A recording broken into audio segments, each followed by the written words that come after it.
H new, मतलब एक photon में जो एनर्जी होगा वो एच न्यू होगा, वो बात की बात है ना। तो यहाँ पे हमें सिर्फ याद रखना चार्ज है क्वांटाइज्ड होते हैं। और हमारे पास जो है फोर्थ, यह हमने फोर्थ लिख लिया, एंड फिफ्थ हम बोल सकते हैं, क्या बोल सकते हैं, फिफ्थ बोल सकते हैं कि लाइक चार्ज क्या करती है, रिपेल करती है।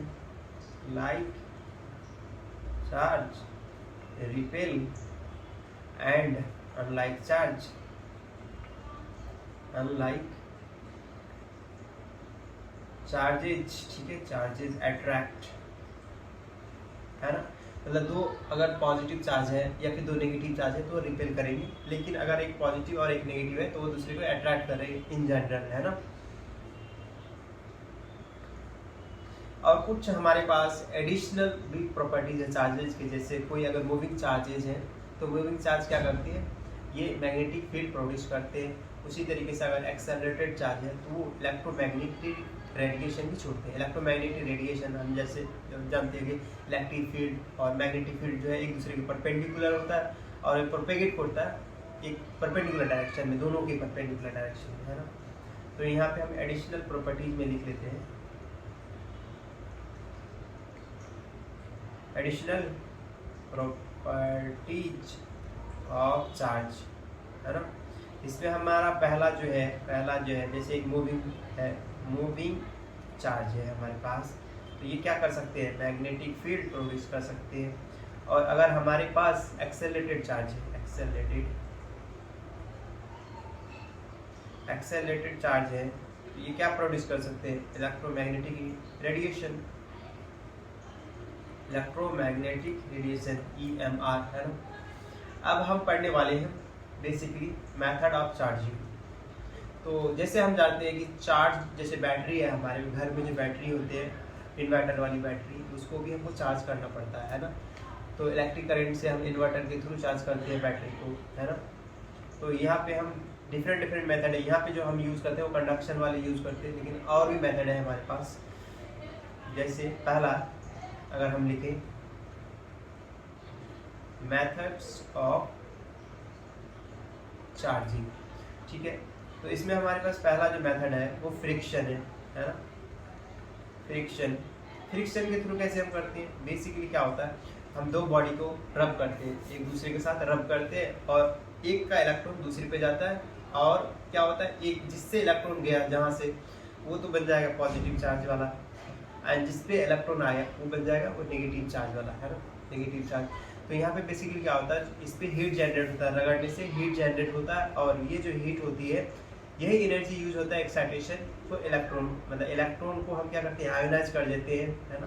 बेसिकली वो हीट एनर्जी जो है इलेक्ट्रॉन को आयोनाइज कर देता है, तो एक टाइप से एनर्जी प्रोवाइड करता है वो हीट रबिंग करने से। तो ये फ्रिक्शन वाली मेथड हो गया हमारे पास। और हमारे पास सेकेंड मेथड है कंडक्शन की, है ना। कंडक्शन में बेसिकली क्या हो रहा है, बेसिकली यहाँ पे हम कंडक्टर यूज करते हैं, जैसे हम इलेक्ट्रिसिटी जो है कंडक्टर के थ्रू पास होता है ना, और बैटरी चार्ज होता है। जैसे इन्वर्टर से वायर आए होते हैं और वहाँ पे हम क्या करते हैं, पॉजिटिव टर्मिनल को पॉजिटिव में और नेगेटिव टर्मिनल को नेगेटिव में लगाते हैं, तो वहाँ पे क्या है, बैटरी चार्ज होते हैं। वहाँ पे बेसिकली वो जो है 12 वोल्ट वाला जो है हायर पोटेंशियल पे होते हैं, और ये हमारे पास बैटरी होते हैं वो चार्ज होते हैं। तो यहाँ पे एक टाइप से कंडक्शन हुआ, मतलब हम कंडक्टर का यूज किया, उसके थ्रू चार्ज पास हुआ और फिर स्टोरेज बैटरी में गया, है ना। तो कंडक्शन तरीका हो गया। और हमारे पास जो तीसरा तरीका है वो है इंडक्शन, बाय इंडक्शन, है ना।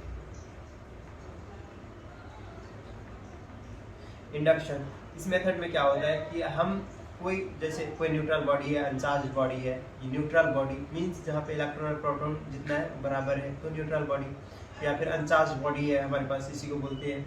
अगर हम कोई चार्ज बॉडी को लाएंगे अनचार्ज बॉडी के पास, तो यहाँ पे क्या होगा, अनचार्ज बॉडी में इंडक्शन हो जाएगा, है ना।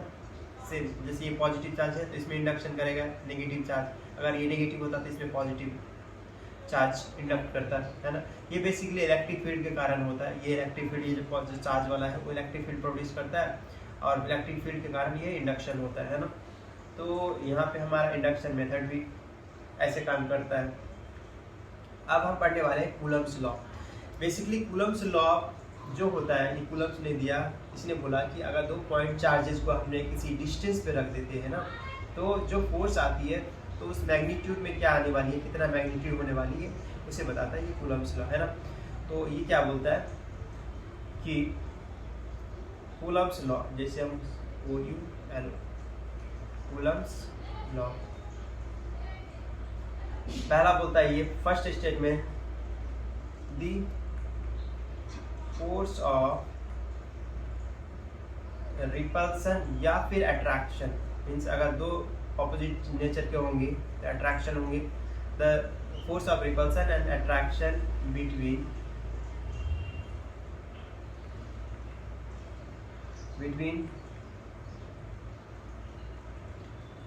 टू पॉइंट चार्जेज, पहला है हमारे पास is directly proportional to the product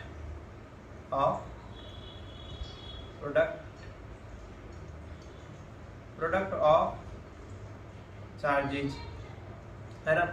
और वो इन्वर्सली प्रोपोर्शनल होगा डिस्टेंस बिटवीन देम की स्क्वायर की, तो inversely proportional to square of distance between them. Second statement हम ऐसे लिख सकते हैं, second statement, and is inversely proportional to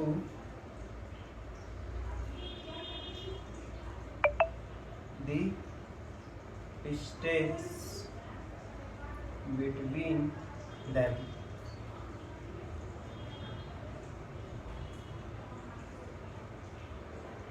Inversely proportional to the square of distance between them, है ना। तो अगर हम मैथमेटिकली इसको देखें तो ये होता है हमारे पास 2 पॉइंट चार्ज हमने ले लिया, एक का नाम लिख दिया हमने यहाँ Q1, दूसरा है Q2, दोनों के बीच का डिस्टेंस है हमारे पास D, ठीक है, सेपरेशन। तो फोर्स जो आने वाली है वो directly proportional to Q1 Q2 के मैग्नीट्यूड, और ये इन्वर्सली प्रोपोर्शनल टू 1/d²। और दोनों का हम कलब करेंगे तो हम लिख सकते हैं फोर्स जो होने वाली है वो directly proportional to Q1 Q2/d² होने वाली है ना, होने वाली है। अगर हम प्रोपोर्शनैलिटी साइन, इस प्रोपोर्शनैलिटी साइन को हटाएंगे तो क्या आता है हमारे पास, basically force is equal to K Q1 Q2/d²। हमारा जो बेसिक फार्मूला है ये है हमारे पास फार्मूले। यहाँ पे K का वैल्यू, क्या होने वाली है, K जो होने वाली है वो 1/4πε0 होने वाली है, और इसका वैल्यू होते हैं 9 × 10⁹ न्यूटन मीटर स्क्वायर पर कूलम स्क्वायर, इसका वैल्यू होती है ना।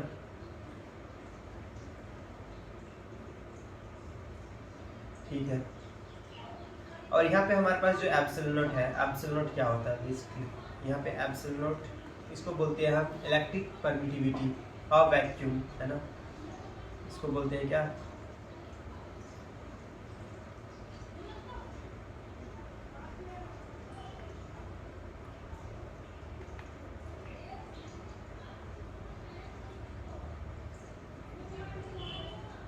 इलेक्ट्रिक परमिटिविटी ऑफ वैक्यूम, है ना।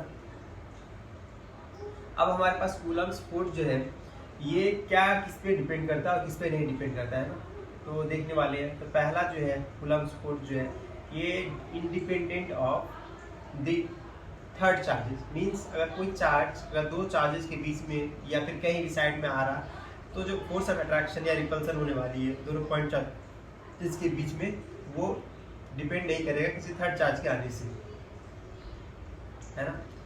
तो this is independent of any other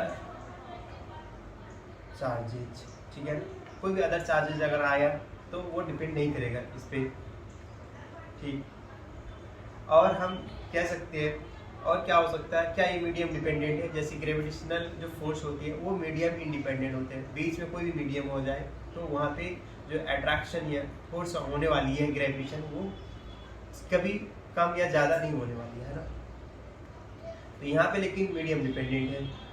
जो हमारे पास कूलम्ब्स फोर्स जो होते हैं, दिस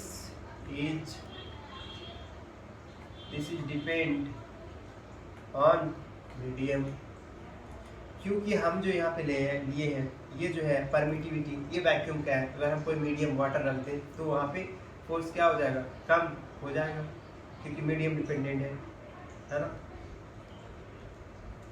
ठीक है। और क्या होने वाली है,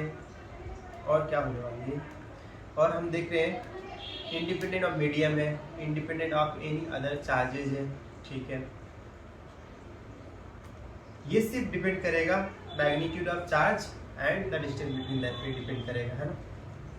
अब हम पढ़ने वाले हैं इलेक्ट्रिक फील्ड।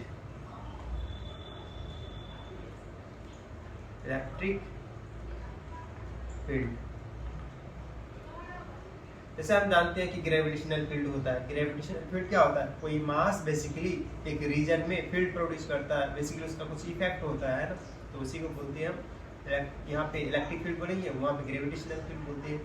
तो ये क्या होता है, बेसिकली कुछ नहीं है, एक रीजन है जहाँ पे इसका इफेक्ट होता है, जहाँ पे वही अगर यूनिट चार्ज रखेंगे तो वहाँ पे क्या होगा, या तो अट्रैक्शन होगा या रिपल्सन होगा। तो बेसिकली क्या है, it is a region where a charged particle experience क्या इफेक्ट, है ना। कोई इफेक्ट प्रोड्यूस करता है कोई चार्ज, तो उस पर अगर कोई चार्ज पार्टिकल आएगा तो वो इफेक्ट प्रोड्यूस होता है, वहाँ पे इफेक्ट वो एक्सपीरियंस करता है। अब या तो वो अट्रैक्शन करेगा या रिपल्सन इफेक्ट एक्सपीरियंस करेगा। उसके बाद वो कितना करेगा, जैसे किसी एक चार्ज हमने क्यू कूलम का रख दिया और एक चार्ज को क्यू नोट को हमने पास में डी डिस्टेंस पे रख दिया, तो वहाँ पे बेसिकली कितना इफेक्ट एक्सपीरियंस करेगा उसको हम निकालते हैं, उसका नाम बोलते हैं इलेक्ट्रिक फील्ड इंटेंसिटी, है ना, इस पॉइंट की। तो बेसिकली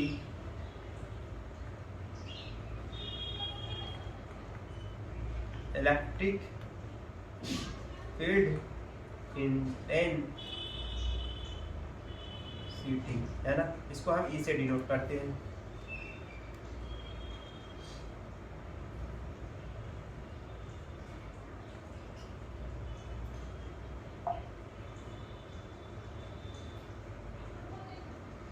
ठीक है, इलेक्ट्रिक फील्ड इंटेंसिटी क्या होता है, basically the force experienced by charge particle per unit charge. Okay, तो यहाँ पे क्या होता है, force experienced by charge particle